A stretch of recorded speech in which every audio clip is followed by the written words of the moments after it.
everyone class 8 অনুশীলনী 8.1 আগৰ ক্লাছত মই 3 নম্বৰলৈকে গণিত দিছিলোঁ এতিয়া 4 নম্বৰৰ পৰা আলোচনা হ'ব সো 4 নম্বৰত কি কৈছে যদি 10টা কলমৰ বিক্ৰী দাম 8টা কলমৰ কিনা দামৰ সমান হয় কি কৈছে 10টা কলমৰ বিক্ৰী দাম 8টা কলমৰ কিনা দামৰ সমান তেন্তে শতকৰা লাভ বা লোকসান নিৰ্ণয় কৰা আমাৰ ইয়াতে কি দি আছে 10টা কলমৰ বিক্ৰী দাম 8টা কলমৰ কিনা দামৰ সমান এতিয়া চোৱা কোশ্চেন নম্বৰ 4 দিয়া আছে কি দিয়া আছিল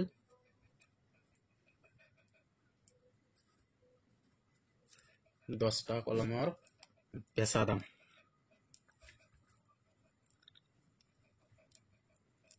10টা কলমৰ বেচা দাম 8টা কলমৰ কিনা দামৰ সমান 8টা কলমৰ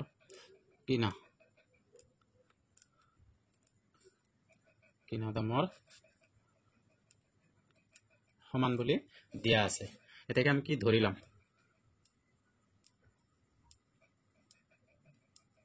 ধৰা হল কি ধৰিম এটা কলমৰ কিনা দাম এটা কলমৰ কিনা দাম নহয় কিনা দাম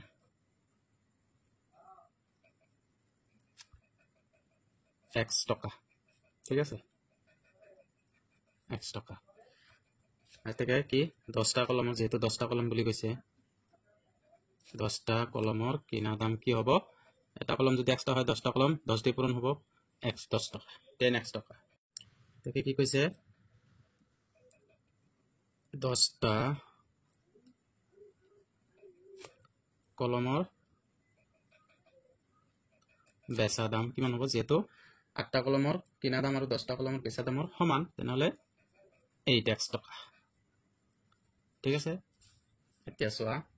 এইখিনি দিয়া শেষ হল এটাকে এইটো চোৱা বেচা দামটো কিমান পাইছো বেচা দাম পাইছো 8x আৰু কিনা দাম কি পাইছো 10x তেনেহলে কি বেচা দামতকৈ কিনা দাম কি হল বেছি হল যেহেতু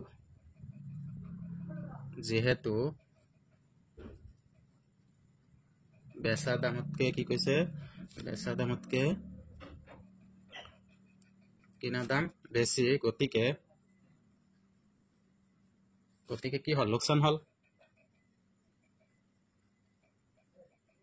গতিকে লোকসান হল এতিয়া আমি কি লোকসানটো ওলাম এটাকে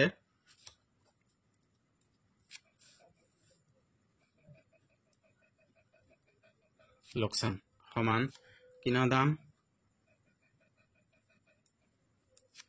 মাইনাস বেচা দাম ঠিক আছে কিনা দাম কিমান পাইছিলো 10x বেচা দাম কিমান পাইছো 8x ঠিক আছে 10x এর পৰা 8x হলে 2x টকা লস হল যিমানখিনি 2x লস হল এতিয়া কি কৈছে শতকৰা লোকসান কি ওলাব দিছে শতকৰা লোকসান ওলাব দিছে এটাকে শতকৰা লোকসানৰ ফৰ্মুলা কি লোকসান বাই কিনা দাম লোকসান বাই কিনা দাম ইনটু 100% লোকসান কিমান আছিল 2x কিনা দাম কিমান আছিল 10x ইনটু 100% ঠিক আছে এটো x কেনসেল এটো ইয়াৰ লগত 5 বাৰ যাব আৰু 5 টো 100 এৰ লগত 20 বাৰ যাব তে কিমান হল 20% এটাকে নিৰ্ণয় লোকসানৰ পৰিমাণ কিমান হল 20% আশা কৰো সবে বুজি পাইছা 4 নম্বৰটো হৈ গল এতিয়া 5 নম্বৰত কি দিয়া আছে 5000 টকাত কিনা সাইকেল এখন 12% লাভ লৈ বিক্ৰী কৰা হল সাইকেলখনৰ বেচা দাম উলিয়াব দিছে কি কৈছে দিয়া আছে কিনা দাম 5000 টকা আৰু লাভ হল কিমান পাৰ্সেন্ট 12% আৰু বিক্ৰী মূল্য উলাব দিছে ঠিক আছে এতিয়া চোৱা দিয়া আছে কোশ্চেন নম্বৰ 5 সলিউশন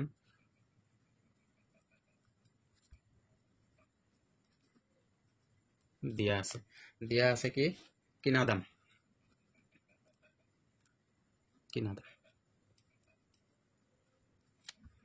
কিনা দাম কিমান দিয়া আছে 5000 টকা তাৰ পিছত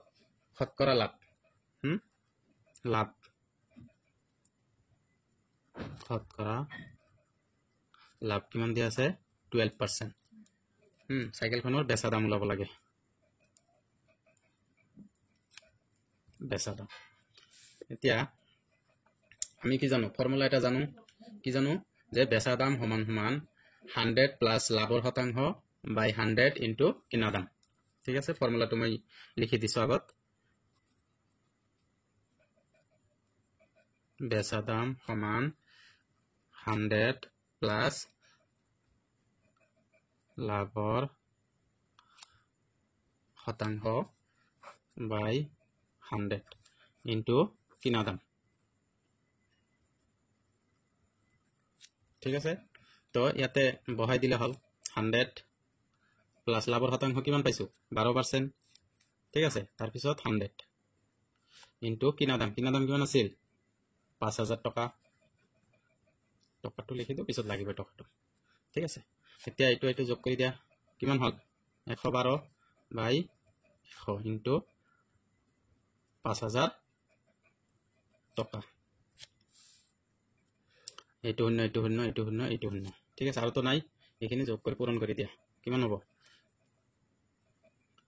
5 ৰ লগত পূৰণ কৰা শূন্যটো ডাইৰেক্ট বহাই দিম 5 2 গুণ 10 10 ৰ শূন্য হাতত 1 5 ৰ গুণ 5 ৰ 1 6 5 ৰ গুণ 5 আৰু শূন্য এটা বহাই দিয়া কিমান হল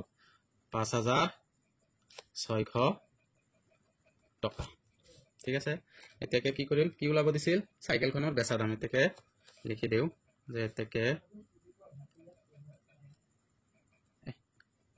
সাইকেল খনৰ বেচা দাম সমান কিমান পালো 5600 টকা আশা কৰো বুজি পাইছা আৰু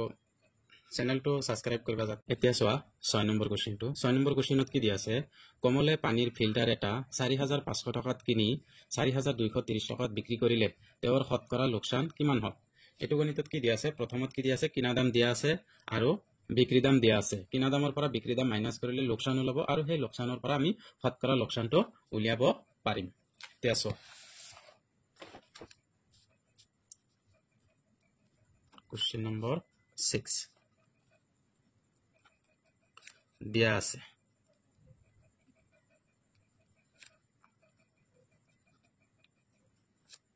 আছে কি দিয়া আছিল প্ৰথমত কিনা দাম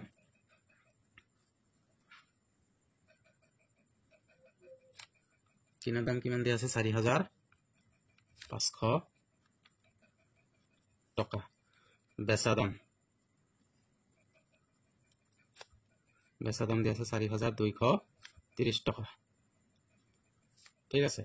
এতিয়াৰ পৰা কি ওলাম প্ৰথমত লোকসানটো ওলাম তাৰ পিছত শতকৰা লোকসান ওলাম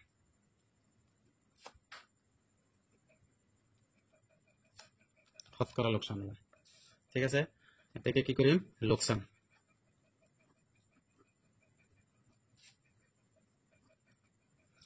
কি ওলাম কিনা দাম মাইনাস বেচা দাম কিনা দাম কিমান দিয়া আছিল 4500 আৰু বেচা দাম আছিল 4230 টকা মাইনাস কৰি দিয়া 0 ৰ পৰা 0 গলে 0 0 ৰ পৰা 3 না যায় এক ধাৰ কৰা 10 10 ৰ পৰা 3 গলে 7 ইয়াত থাকিল 4 4 ৰ পৰা 2 গলে 2 তোৰ নাই ইমান হল লোকসান এতিয়া আমাৰ কি কৈছে লোকসানৰ শতকৰা ওলাব দিছে ঠিক আছে এতেকে শতকৰা লোকসান সমান সমান কি ফৰ্মুলা কি লোকসান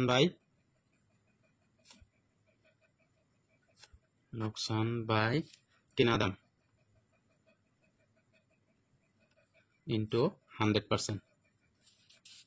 ঠিক আছে তো 100% এতিয়া লোকসান কিমান আছিল 270 আৰু কিনা দাম কিমান আছিল